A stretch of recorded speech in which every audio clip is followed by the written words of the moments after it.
है गाइस, आज हम बात करेंगे स्टूडेंट्स के एक ऐसे प्रॉब्लम के बारे में जिसे हर स्टूडेंट अपने पूरे स्टूडेंट लाइफ में एक न एक बार फील जरूर करता है और जिसे जानना हर स्टूडेंट के लिए बेहद ही जरूरी है। तो आज का हमारा टॉपिक है how to manage finance as a student. दोस्तों, क्या आप भी ऐसा सोचते हैं कि आप किस प्रकार से अपनी लिमिटेड पॉकेट मनी से अपनी सारी नीड्स को पूरी कर सकते हैं? तो ये वीडियो आपके लिए है। तो इसके लिए मैं आपके साथ शेयर करने वाला हूँ 4 ऐसे टिप्स जो आपको एक फाइनेंशियल प्रॉब्लम से बचा सकता है।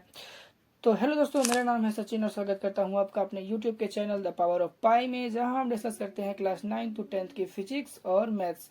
तो हमारा टिप नंबर 1 है अंडरस्टैंडिंग इनकम्स एंड एक्सपेंसेस। सबसे पहले हमें अपने इनकम और एक्सपेंसेस को समझना होगा। तो एक स्टूडेंट के तौर पर हमारे जितने भी इनकम और एक्सपेंसेस होते हैं वो कुछ इस प्रकार से हैं। तो एक स्टूडेंट के रूप में हमारे जो इनकम होते हैं वो 3 पार्ट्स में डिवाइड होते हैं। पहला होता है हमारा पॉकेट मनी और दूसरा होता है पार्ट टाइम जॉब्स के तौर पर, और जो हमारा तीसरा इनकम होता है वो होता है हमारा स्कॉलरशिप।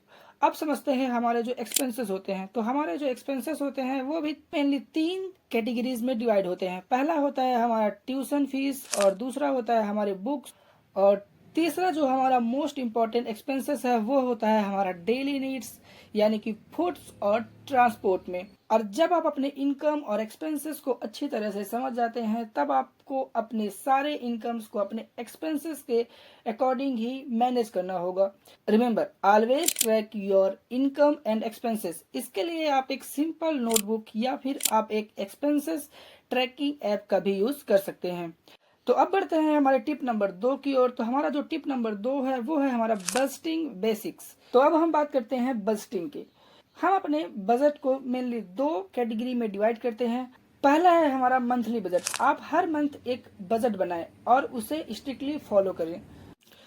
दूसरा, हम अपने बजट को डिवाइड करते हैं कैटेगरीज में, यानी कि आप अपने एक्सपेंसेस को 2 कैटेगरीज में डिवाइड कर सकते हैं। पहला इजेंटियल यानी कि वो चीजें जो आपके लिए बहुत जरूरी हैं, और दूसरा नॉन इजेंटियल यानी कि वो चीजें जिसकी जरूरत आपको मोस्ट इजेंटियल चीजों से भी कम है। रिमेंबर, आप अपने खर्चे को मॉनिटर करने के लिए 50-30-20 रूल को फॉलो कर सकते हैं। इसके लिए आपको अपने इनकम को 50% इजेंटियल चीजों पर खर्च करना है और 30% नॉन इजेंटियल चीजों पर, एंड आपको 20% सेविंग करना है। यहाँ नोट करने वाली बात यह है कि पैसे बचाना भी इक्वली इम्पोर्टेंट है। तो अब बढ़ते हैं हमारे टिप नंबर 3 की ओर। तो हमारा टिप नंबर 3 है saving tips.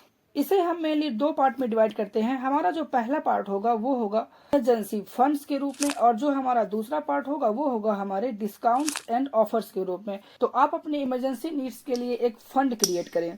And the second thing is कि आपको ज्यादा से ज्यादा ऑफर्स और डिस्काउंट्स को यूटिलाइज करना है। आप हमेशा कोशिश करें कि आप जो है सेकेंड हैंड बुक यूज करें, तो आपके न्यू बुक में होने वाले एक्सपेंसेस थोड़े कम हो सकते हैं।